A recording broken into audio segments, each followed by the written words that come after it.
Bonjour à tous, c'est Loserkiller qui vous parle donc pour une nouvelle vidéo construction aujourd'hui consacrée à un ensemble de jeux Lego Ninjago sorti en 2019. Il s'agira de la référence 10680, le Monastery Training ou en français l'entraînement monastère, 122 pièces, 9,99 €. Il s'agit donc bien, du modèle entrée de gamme pour cette nouvelle vague Lego Ninjago, donc pour la première vague 2019. Et donc on va l'ouvrir tranquillement, donc un petit modèle, hein, littéralement à l'entraînement, petit échauffement avant les plus gros modèles à venir. Et donc justement, qu'est-ce qu'il contient ce petit modèle? Il contient 3 sachets, un mode d'emploi et ça semble déjà pas mal pour une boîte, ma foi, qui était toute petite, toute mignonne. Alors, on va ouvrir le mode d'emploi et on va commencer directement par les figurines. Oh, les figurines. Car en effet, et forcément, il y en a des choses à dire sur euh, ce Ninjago 2019. À commencer par les figurines, en effet, qui sont un poil différentes. Alors aussi, et bien sûr, le petit rappel, qui je pense sera un rappel que je vais hélas devoir faire à chacune de mes vidéos, c'est que cette vague Ninjago donc s'appelle Legacy. Pourquoi? Parce que nous allons avoir la plupart des modèles, sauf celui-ci en fait, sont des réimagination des références directes à des modèles du passé. Alors, dans le cas de ce modèle de l'entraînement, pas vraiment. On a effectivement différents entraînements ninja qu'on avait eu en 2011, par exemple, car effectivement Legacy va avant s'occuper de la période de 2011 à 2013 incluse. Mais c'est vrai qu'en soi, pour l'entraînement lui-même, le set me fait plus penser au set entraînement qu'on avait eu avec le film Lego Ninjago en 2017. Donc rien à voir. Voilà. Mais au moins, les figurines dans ce set, effectivement, feront référence aux vieilles figurines, ou tout du moins aux vieilles tenues qu'avaient les ninjas. Et donc, justement, c'est par ces dernières qu'on va commencer. Voilà, on va juste faire en sorte de bien voir donc l'imprimé des jambes, comme vous pouvez le voir, et bien, qui est total, avec la petite toche qui va bien. Le petit kimono devrait dire plutôt comme ceci. Et donc là, comme on peut voir, par exemple, on est beaucoup plus face à une référence au Ninja et leur version DX, hein, pour dragon, avec la forme du dragon qu'on a sur le kimono et donc qui d'ailleurs va aussi au niveau de l'entrejambe. L'arrière, avec la queue du dragon qui va forcément encercler le symbole qui représente le feu, donc Kai. Alors ça par contre, ça jette de Nia, donc pas vraiment nécessaire. Au niveau des têtes, par contre, ce sera toujours la tête du film, donc ça c'est pas une référence au passé, hein. Voilà. Par contre, un des éléments qui a fait parler, ce sont effectivement nos nouvelles cagoules, car souvenez-vous, jusqu'à présent, on avait justement repris le style des cagoules du film qui permettait eh bien, de tourner la tête en même temps que la cagoule sans aucun problème. Eh bien là, on revient à un vieux style de cagoule, comme vous pouvez le voir, à ce niveau-là. Et donc, qui va à nouveau se bloquer du fait du nœud qui descend à ce niveau-là. Voilà. Mais donc pour ceux qui n'aiment pas les cagoules un peu plus arrondies du film, là ils vont retrouver effectivement une sorte de mix entre les premières cagoules et les cagoules, je dirais, 2012, avec l'espèce de forme un peu de losange qu'il y a au-dessus. Voilà.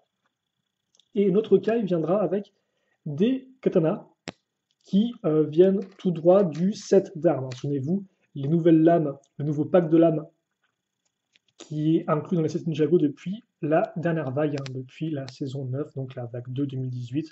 Et donc, on avait aussi des sortes de versions refaites des katanas avec des manches plus courtes. Donc voilà, en tout cas pour Kai, bien rouge. Et c'est vrai qu'effectivement, ça change un peu des tenues qu'on avait par le passé, des fois plus armurées, un peu plus déchirées justement avec la dernière saison. Donc c'est vraiment sympathique de retrouver aussi quelque chose d'un peu plus simple, un peu plus sobre, même si quand même assez bien détaillé forcément. Et d'ailleurs, autre chose justement qui a fait référence au passé, eh bien c'est Nia, comme on peut le voir, Nia qui retrouve ses couleurs d'avant le film, car c'est vrai que le film est passé par là et a aussi changé, en plus des visages et des coupes de cheveux, certaines tenues, dont celle de Nia, qui était passée effectivement du rouge foncé bleu au métal foncé bleu, et donc là, eh bien, elle retrouve son schéma de couleur qu'elle avait acquéri quand elle était devenue, ou qu'elle avait acquise quand elle était devenue ninja de l'eau en 2015. Alors il faudrait juste sa cagoule, si j'arrive à la trouver. Allez, ici, comme cela. Voilà. Donc plutôt cool encore pour les fans de son vieux chemin de couleur. Moi personnellement j'aime bien le métal foncé et le bleu. C'est vrai qu'effectivement le rouge foncé bleu, je trouvais, bon, était différent certes de Kai, mais je trouvais n'était pas assez différent, quoi. Donc forcément le métal foncé permettait d'amener cette différence, mais c'est pas un gros problème si on le retrouve. Et donc là encore on va avoir nos petites pièces de lame courbées comme ceci, avec le manche Dark Metal, qui lui par contre effectivement est Dark Metal, et qui rend ma foi plutôt bien. Alors ça se met dans l'autre sens, si on veut faire les choses proprement, mais ça change pas grand chose. Et donc voilà pour Nia. Et maintenant, on va pouvoir donc passer aux petites structures en elles-mêmes, hein. Là encore, on a passé beaucoup de temps sur les figurines, mais bon, c'est souvent un peu, hélas, lequel la première vidéo que je fais, construction d'une nouvelle vague, c'est qu'on découvre des choses, donc je mets peut-être un peu plus de temps. Vous m'excuserez effectivement pour ceux qui regarderaient la vidéo plus tard. On va donc commencer par un petit mannequin en bois, afin d'avoir de quoi taper dessus. Donc le tout va se faire avec une pièce, une brique, une fois une qui a des accroches sur les côtés, comme vous pouvez le voir, accroches sur les côtés qui vont permettre de caser des pièces avec tout long troué, afin de mettre justement ces petits mains qui feront office de bras donc pour tenir les armes. Alors, il faut juste... Oula, il a mis un peu de temps quand même, hein. J'étais en mode, qu'est-ce qui va se passer? Est-ce que je vais être aspiré dans le trou avec la pièce, vu qu'elle met autant de temps à s'insérer? Mais non, tout va bien. Juste un peu difficile. Donc n'hésitez pas à demander l'aide de vos parents, d'ailleurs, au passage, si vous avez un peu de mal de votre côté. Notre pantin sera armé de 2 couteaux. Alors par contre, c'est vrai que ces pièces-là, donc ce kit d'armes qu'on a depuis la dernière vague, il me semble qu'on l'avait principalement en argenté auparavant, mais il me semble pas qu'on l'avait en doré, hein. Est-ce que c'est pas la première fois qu'on a ces armes-là en doré? C'est bien possible. Après, j'aimerais pas trop m'avancer, mais ça me semble un peu nouveau. La tête avec une simple pièce de cylindre, les jambes avec des jambes de squelette, justement, comme ceci. On met ça sur une 2x2 circulaire. Et enfin, on va mettre un petit chapeau.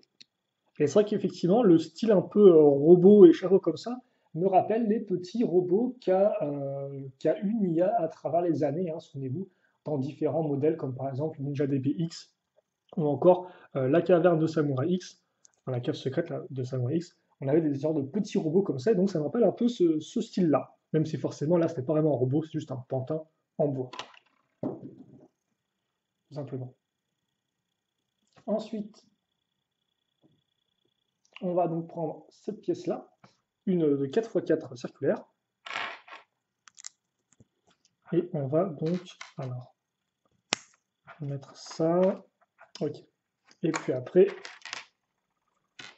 on va prendre la micro-miron dans cette pièce circulaire 2x2, puis après une autre pièce 2x2 circulaire, mais comme vous pouvez voir, qui a des trous sur les côtés, pour faire quoi? Eh bien là encore, pour créer des petits, alors j'ai des petits obstacles, non, je dois aller, des éléments qui vont ressortir, afin que les ninjas puissent les éviter. Alors il me semble qu'on avait déjà eu ce style un peu d'obstacle par le passé, mais peut-être pas avec des pièces aussi larges. Je le revois plus personnellement avec des sortes de petites barres plutôt que des sortes de grosses briques 1x1 circulaires. Enfin, cylindriques, devrais-je dire plutôt, excusez-moi. Mais je peux me tromper. Là encore, c'est vrai que tout ce qui est un peu modèle entraînement, bon, on en a eu, excusez-moi, en 2011 avec le dojo par exemple, sur le chose. Après, ça s'est un peu perdu. Et c'est vrai que maintenant, on l'a pas mal avec les petits modèles promotionnels en sachet. Effectivement, les polybags. On a eu beaucoup de polybags liés au Wu Crew, donc l'équipe de Wu, avec les ninjas qui s'entraînent entre eux. Et donc, on a des fois ce genre de petits objets en plus. Bon, on en a aussi. Ça va être compliqué aujourd'hui. On en a aussi eu, voilà, dans d'autres modèles. Mais bon, je vais pas tous les lister. Et en plus, c'est vrai que même moi, c'est vrai que ce type un peu d'entraînement ninja, je comprends l'intérêt, mais ça me dépasse un peu. Entre guillemets, c'est pas le type vraiment de construction que je préfère le plus au monde. L'intérêt est pour moi un peu limité, donc j'ai pas non plus tout retenu, je vais pas vous le cacher. Par contre, intéressant, on va voir, comme on peut le voir, eh bien, une autre tenue, donc on pourra mettre à nos ninjas, son désir.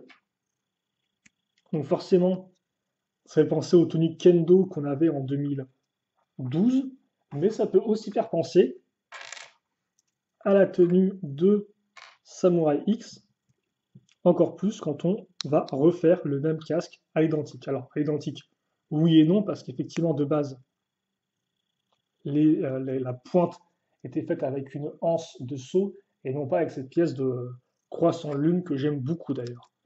Et donc, ce Samurai X un peu nouvelle génération, remanié et rend plutôt bien. Donc, vous pouvez faire en sorte que Nia devienne Samurai X, comme vous pouvez le voir, avec cette petite tenue. Donc par contre, vous devez peut-être vous dire, ouais, bon, Loser Killer, il dit qu'il n'est pas super intéressé et tout, bon voilà quoi. Alors oui, mais il y a quand même un élément qui m'intéressait particulièrement pour ce modèle-là, enfin dans ce modèle-là, c'est ce qu'on va construire maintenant en fait, une sorte de petite poignée pour faire un mécanisme. Alors ces pièces-là en doré sont plutôt cool, ça peut toujours en intéresser certains je pense. Donc on va faire une sorte de manche comme vous pouvez le voir à l'aide de pièces cylindriques, rien de spécialement fou.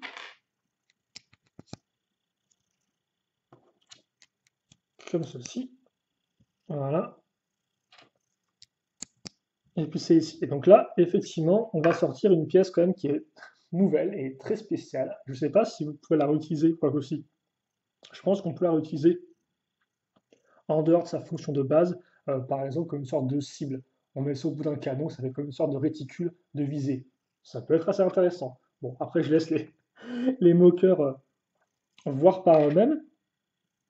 Et comme vous pouvez voir, on va prendre cette pièce-là qui, elle aussi, est assez particulière, avec une sorte d'embout au bout, justement, qui va servir à casser ce type de pièce-là.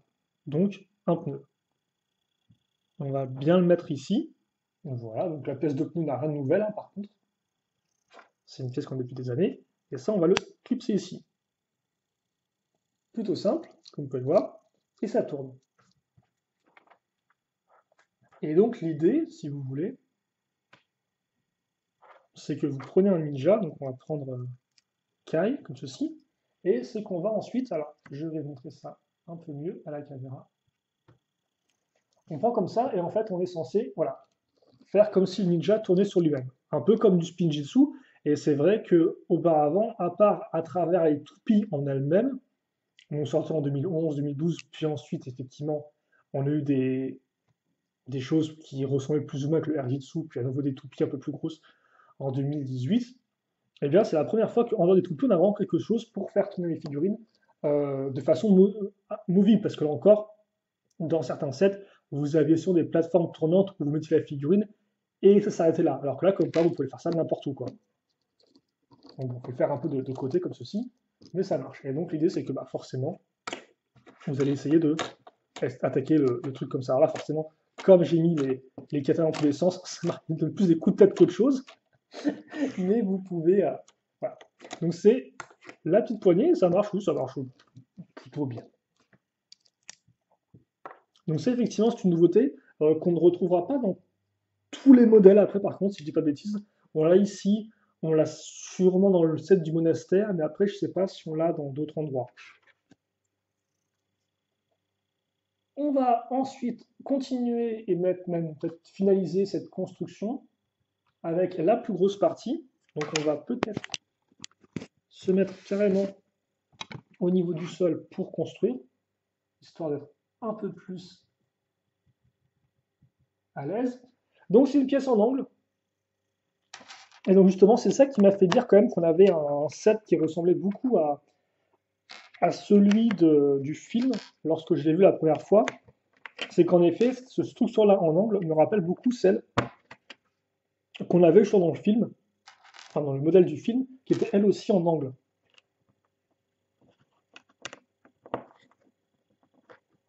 D'où cette espèce de ressemblance entre les deux. Donc comme peut, on va prendre des pièces avec des espaces un peu ouverts. Donc je sais pas trop à quoi ça va servir, ces petites pièces une fois une, là. Est-ce que ça va être pour coincer quelque chose? Ça peut être le cas. Vu que ça me semble quand même assez spécifique d'utiliser ce type de pièces et pas de simple une fois une, qui ont le format de brique. Ok, ensuite, une fois qu'on a fait notre base, on va faire une autre petite sous-construction. Et là, c'est très simple, hein. Une 2x6, on va donc enchaîner ensuite les 2x1 plus pièces de glissière, oui. Alors, c'est vraiment une pièce de glissière, c'est l'inverse d'une pièce de glissière si vous voulez, mais j'ai plus le terme exact, donc on en met 6 comme vous pouvez le voir. Et ensuite, on va caser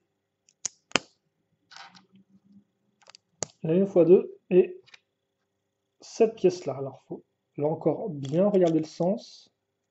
Alors, j'ai pas mon petit dictionnaire à côté de moi pour vous dire quels sont les symboles représentés, même si bon, celui-là, normalement, c'est le symbole de Wu, si je ne dis pas de bêtises. Par contre, il rend très bien et surtout, il est imprimé. Comme on peut voir, pas de sticker. Donc ça, quand même, on peut le signaler, c'est plutôt cool. Bon, à part pour ceux qui auraient bien aimé avoir une pièce 2x4 entièrement lisse et blanche, mais bon, à part pour ces personnes-là, logiquement, le fait que ce soit imprimé est quand même un petit plus. On va bien renforcer l'arrière, comme vous pouvez le voir, donc on a quand même quelque chose de sacrément épais en tout point. Et puis, on va caser ça ici, donc, à ce niveau-là. Je me disais aussi que cette pièce était, enfin, le symbole était de base dans ce sens-là. On case ensuite ces petites pièces-là au-dessus, qu'on commence déjà à plus voir. Donc, qui va sûrement servir à raccrocher quelque chose qui sera à ce niveau-là. Et une fois que c'est fait, on va prendre. Ok, donc ça par contre, ça rend plutôt bien. Autant je me plaignais de la ressemblance, mais honnêtement, ça rend plutôt bien hein, comme ça. Là. Avec les petits éléments qui ressortent, la petite rainure à ce niveau-là qui donne du relief à l'ensemble. C'est plutôt propre et ça peut être intéressant là encore pour vos propres constructions par exemple. Si vous voulez donner un peu de relief à vos murs, ça peut être une bonne idée. Bon, encore faut-il avoir les pièces, c'est comme tout, mais on peut toujours s'arranger. Après tout, c'est du Lego, donc on peut un peu modifier, on peut s'adapter à la situation aussi. Au-dessus, ce sera un peu pareil, mais pas identique, comme vous pouvez le voir, vu qu'on aura une 2x2 au lieu d'une 1x2, comme ceci. On va accrocher ça. Et voilà. Donc, on met la petite 1x2 au-dessus, ce qui fait que logiquement maintenant, tout est à niveau à ce niveau-là. Et on va prendre cette pièce-là, et justement, comme là on a une seule accroche, ça fait qu'on va pouvoir mettre ça dans la direction qu'on veut, tant qu'on a le bon angle. Comme ceci, donc il faut un peu le replacer. Alors par contre, oula, non. D'accord, ok. Voilà. D'abord mettez bien sur les côtés et ensuite enfoncez ça ici. Comme vous pouvez le voir, ça ne va pas s'enfoncer sur l'extrémité ici, mais sur l'accroche circulaire qui est à l'intérieur. Donc ça, ne faites pas comme moi. On ajuste la plaque du milieu histoire qu'elle soit bien centrée. Et puis après, on va un peu décorer. Donc c'est vrai qu'on a vraiment au final un petit pan de mur qui est ultra bien décoré, mais ça reste ça, quoi. C'est-à-dire que ça reste effectivement un petit pan de mur.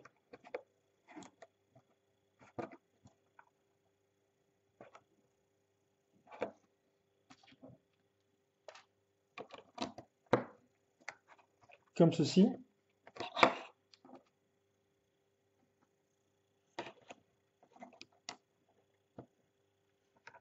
On met ces pièces-là là encore dans ce sens, et comme on peut voir, c'est grâce au tenon qu'on peut la déplacer un peu librement afin qu'elle soit carrément pas dans la même direction que le reste de la pièce.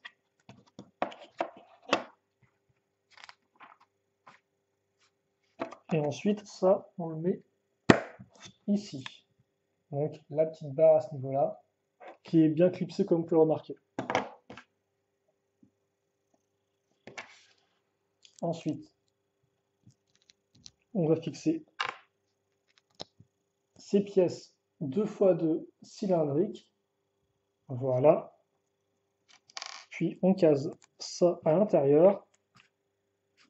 Ok, donc on s'embête pas vraiment. Comme vous pouvez le voir, c'est vraiment une accroche, tout ce qu'il y a de plus simple. On va juste faire en sorte de la faire un peu ressortir aussi, quitte à faire. De faire un vrai punching ball, donc qui soit bien fermé, qui ait une belle forme à ce niveau-là. Et puis enfin, on va finir, je pense, sur une petite décoration, peut-être. Ah, il restera encore deux petits éléments, je pense, à accrocher. Donc on va retrouver notre pièce de croissant de lune qu'on va mettre ici. Et enfin, il y avait de quoi faire des dagues. Donc autant faire des dagues, comme vous pouvez le voir, avec ces pièces de manche qui vont être liées ici. Alors, par contre, la question que je me posais, effectivement les dagues,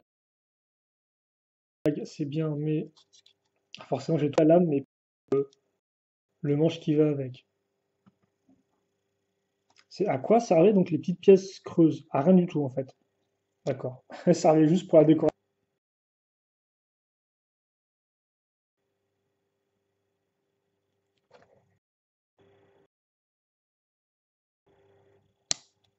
Comme ceci.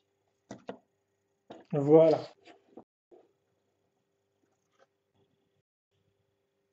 Et donc les pièces qu'il reste vont être celles-ci. Donc il y a beaucoup de pièces par contre supplémentaires à la fin. De la construction comme on peut voir, des petites pièces à hanter, des petites pièces de manche. Donc quelques pièces utiles quand même là-dedans. Après, pas grand-chose de spécialement intéressant.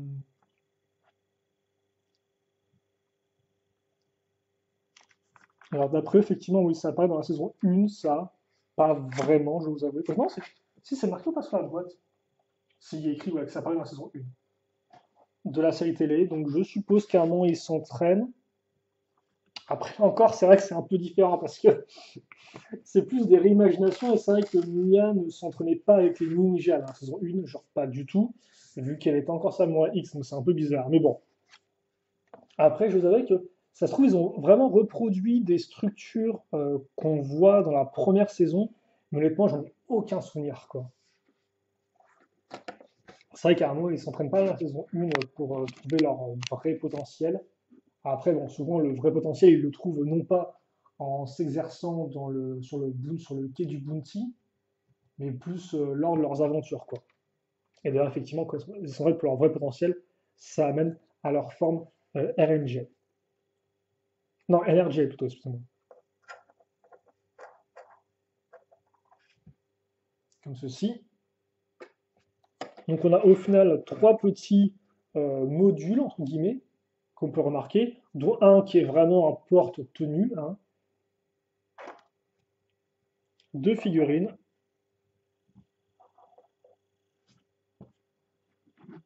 et puis voilà. Et puis bien sûr, le petit manche qui va avec. Peut-être le mettre là pour le faire un peu plus ressortir tout de même, c'est quand même un élément assez important du modèle malgré tout, pour la jouabilité tout du moins. Et voilà donc pour ce euh, petit set d'entraînement qui est ma foi plutôt sympathique. 10 euros, ce qui est pas trop mal pour avoir deux figurines. En plus, il y a quand même une thématique entre les deux qui est le fait que ce soit frère et sœur, donc Kai et Nia. Et puis hormis ça, ce serait avant tout, je pense, intéressant de le comparer par rapport aux autres sets un peu dans le même genre sortis auparavant. Mais en soi, ça va. C'est vrai qu'à première vue, je n'étais pas entièrement dedans hein, par rapport à ce qui était proposé. Je trouvais que c'était un peu de la redite, un peu du réchauffé. Bon, il y a quand même un peu cette impression. Toutefois, avec l'armure en plus, avec quand même la petite décoration de l'angle qui rend plutôt très bien, je pense, euh, c'est pas trop mal. En tout cas, nous, c'est tout pour cette petite vidéo construction. Merci pour ceux qui l'auraient suivi jusqu'au bout. Et puis nous, eh bien, on se retrouvera très prochainement pour de nouvelles vidéos de construction sur Ninjago. En attendant, si vous avez des questions, des commentaires, eh n'hésitez pas à les poser. J'y répondrai avec grand plaisir, comme d'habitude. Et puis, à la prochaine. Allez, Salut à tous et à toutes.